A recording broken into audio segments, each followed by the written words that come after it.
आज हम बफर का एक इंपॉर्टेंट पीवाईक्यू सॉल्व करने वाले हैं, वो भी जेईई मेंस का। देखो क्या क्वेश्चन है। A student needs to prepare एक बफर सॉल्यूशन बनाना है। बफर सॉल्यूशन बनाना है प्रोपेनोइक एसिड का। बफर सॉल्यूशन कैसे बनाते हैं, एक एसिड प्लस उसका एक सोल्ट डाल देते हैं तो उससे हमारा एक बफर तैयार हो जाता है। उसकी पीएच दी हुई है उसने 4, द रेशियो ऑफ CH3CO, और हमसे किसका रेशियो पूछा है, सोल्ट अपॉन एसिड का रेशियो पूछा है। तो अब हमें पता है प्रोपेनोइक एसिड का हम कोई भी स्ट्रॉन्ग सोल्ट लेंगे वो पूरा डिसोशिएट हो जाता है। अब देखो एक रिएक्शन लिख के दिखा देती हूँ मैं तुम्हें समझ आ जाएगा क्या होता है। CH3 CH2 COOH। अब हमारा जो ऑर्गेनिक एसिड्स है वो कंप्लीटली डिसोशिएट तो होते नहीं है, तो CO negative plus H positive. अगर हम इसका कोई सोल्ट डाल दें, सपोज करो CH2 CON, इसका सोल्ट लिया तो ये क्या होगा, कंप्लीट डिसोशिएट होगा। क्या होगा, कंप्लीट डिसोशिएट होगा, प्लस Na पॉजिटिव।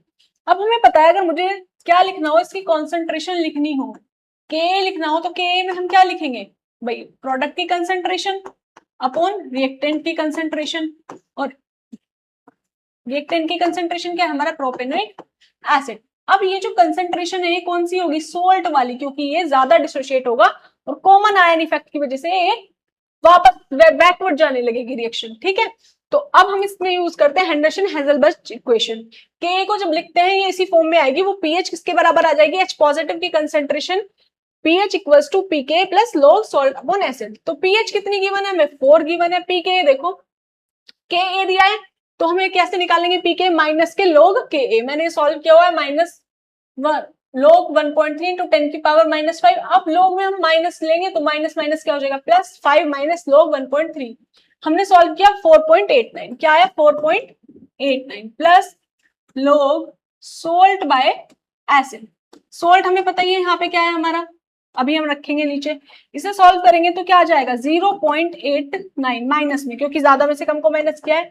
लोग सोल्ट क्या है, CH3 CH2 COO नेगेटिव, और पूरा एसिड क्या है हमारा CH3 CH2 COOH।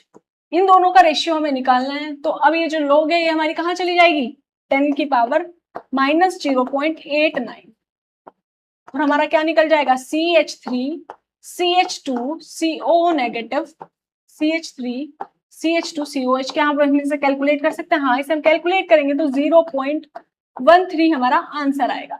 तो बी ऑप्शन क्या है हमारा करेक्ट ऑप्शन। देखो कितना सिंपल सा क्वेश्चन था, सिर्फ फॉर्मूले लगाने थे और हमें पता होना चाहिए बफर सॉल्यूशन क्या है। तो ऐसे ही कॉन्सेप्ट सीखने के लिए लर्न स्टेम अकेडमी को फॉलो कीजिए। Thank you.